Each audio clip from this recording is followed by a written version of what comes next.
the scientific method helped me win Miss America? Because what's like the first thing that you do in the scientific method? Observe, yes. I can't be Miss America because I don't sing or dance. What's the next thing that you do in the scientific method? You ask questions. What are the rules? Am I allowed to do anything else? And the answer is yes, you can absolutely do whatever you want as long as it does not involve fire or animals. So I started to think about, okay, what kind of things can I do that are science related that I could do as like this talent competition that would be entertaining? So I found this like Elephant Toothpaste demonstration that I could do. I hypothesized that maybe I could do this demo and that it would help me win.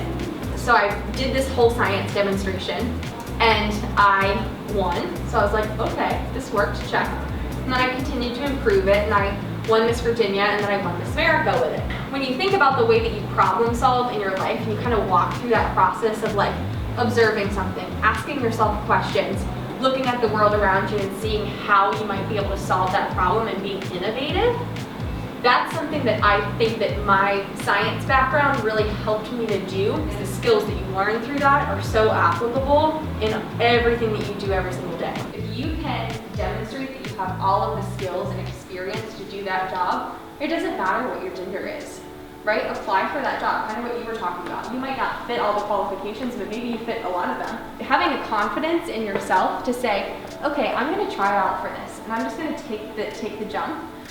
Because I know that my skills, my talents, my communication, all of these different things that I hold are enough for this position, and I know that I can do it, and taking that jump of confidence to do it.